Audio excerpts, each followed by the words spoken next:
महाराष्ट्र के सबसे रसूखदार सियासी ठाकरे खानदान से अब एक और ठाकरे चुनावी मैदान में हैं। हम बात कर रहे हैं अमित ठाकरे की, जो महाराष्ट्र नवनिर्माण सेना यानी कि एमएनएस चीफ राज ठाकरे के बेटे हैं। एक विधानसभा सीट वाली एमएनएस को अमित ठाकरे से बहुत ज्यादा उम्मीदें हैं।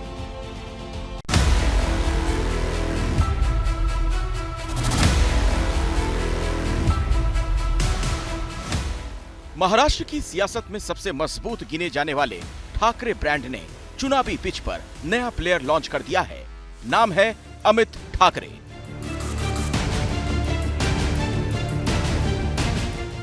अमित ठाकरे का चुनाव मैदान में उतरना राज ठाकरे के परिवार के लिए बड़ा मौका है। इसीलिए आरती की गई और बड़ों ने विजय श्री का आशीर्वाद दिया।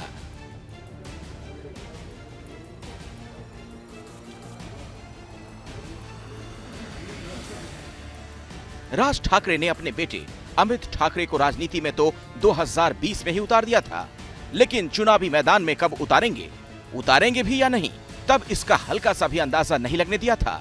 लेकिन अपने फैसलों से हैरान करते रहे राज ठाकरे ने महाराष्ट्र विधानसभा चुनाव के लिए पार्टी उम्मीदवारों की जो लिस्ट जारी की, उसमें अमित ठाकरे का नाम दूसरे नंबर पर है। आत्मविश्वास खूप आहे, पण ते लिस्ट मध्ये नाव आल्यावर मला थोडा पोटात गोळा आला। आता मला कळलं की आयुष्य चेंज होणार, म्हणजे जसं मी आधी वावरायचो तसं वावरू नाही शकणार किंवा काय, जो फ्रीडम होता तो जाणार आहे। खास बात ये, बाला साहेब ठाकरे के परिवार से चुनावी मैदान में उतरने वाले के तौर पर भी अमित ठाकरे दूसरे ही नंबर पर हैं।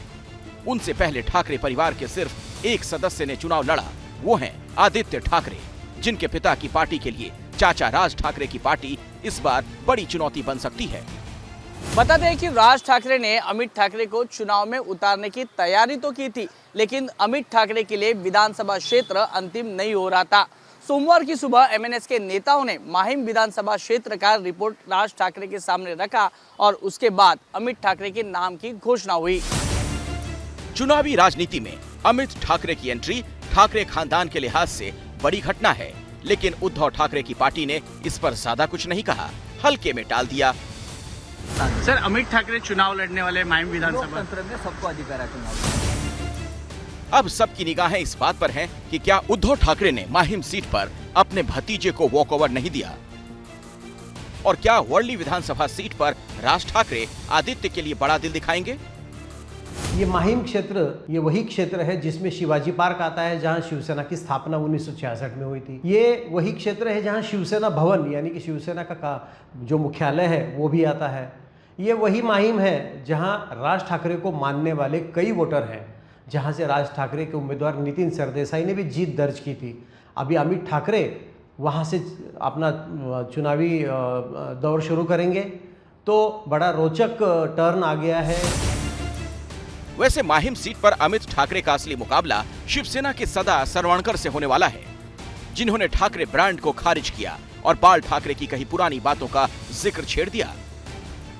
बाला साहब ने जितने भी राजनीति किए, उन्होंने कभी इलेक्शन के लड़े नहीं, और उनका सोच भी यही था ठाकरे फैमिली से कोई इलेक्शन लड़ेगा नहीं।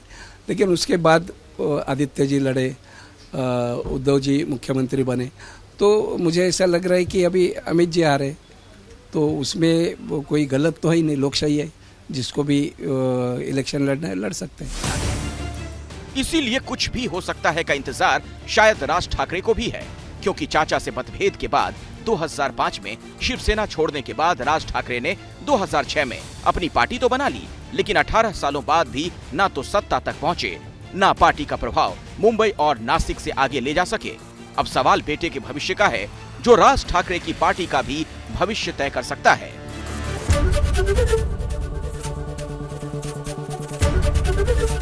एबीपी गंगा, खबर आपकी, जुबान आपकी।